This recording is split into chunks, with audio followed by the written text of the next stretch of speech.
Alright, so this is a video about caffeine and some of the benefits and drawbacks or risks to it and its involvement with sports and athletic performance.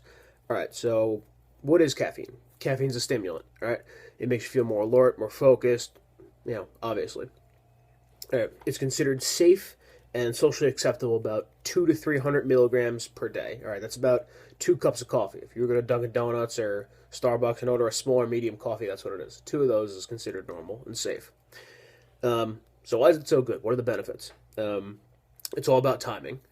If you were going to have about an hour before an aerobic activity, so if you're going for a run or a long practice or something like that, it can help you out, or 20 minutes before a high-intensity exercise. So if you're going for a lift or if you're going for sprinting or something like that, 20 minutes would be a good time for that. And in those time frames, you're looking for 2 to 6 milligrams of caffeine per kilogram of body weight.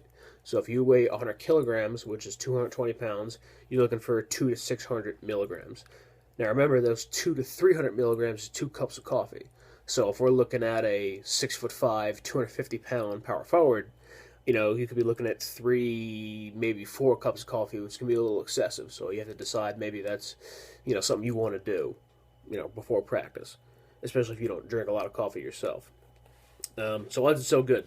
It can actually help you decrease pain, right, during exercise, during lifting. So if you're going for a 20-rep squat, that can hurt pretty bad. So caffeine can actually help cut down on pain. That's been supported by science, by studies.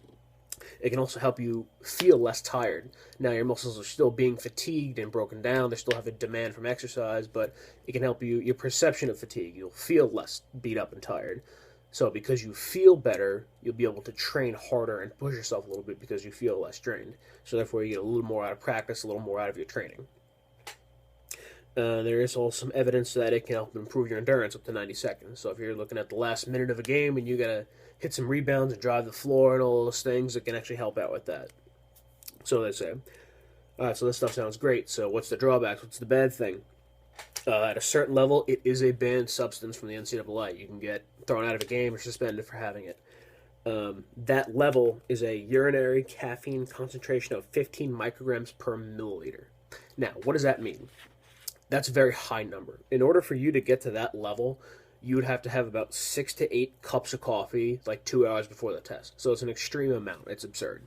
The chance of really hitting that, it's pretty high. So as long as you're not excessive with your caffeine intake, you should be all right.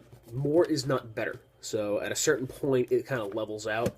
There's also one study that was at that 2 to 300 levels, milligrams of caffeine, showed the same benefits as like 6 to 900 milligrams. So more isn't necessarily better, especially if you're a bigger person. You got to drink 7 to 8 cups of coffee. It's just not worth it. And caffeine is a drug, and like any other drug, it can be addictive. So I'm sure everybody knows that one person that can't start their day without a cup of coffee, or they heard of somebody who drinks like 10 cups of coffee and just can't live without it. So it can be addictive, and you can have withdrawal symptoms and things like that. So it is something to keep an eye on. And all these things, risks and benefits, are per individual, so per person. So my advice to you would be maybe have a small cup of coffee if you're not used to drinking coffee before a lift, before a practice, and just see how you respond to it. If it doesn't do anything, maybe a few days later, have 2 cups of coffee and see what happens. And after that, if it really doesn't do much for you, it's probably not the best thing. Or you may feel more alert and say, hey, this might be something I want to look into. Up to you. Okay, so trial and error, be smart with it, and start easy with a cup of coffee, maybe half a cup of coffee, and go from there. So that is the video about caffeine.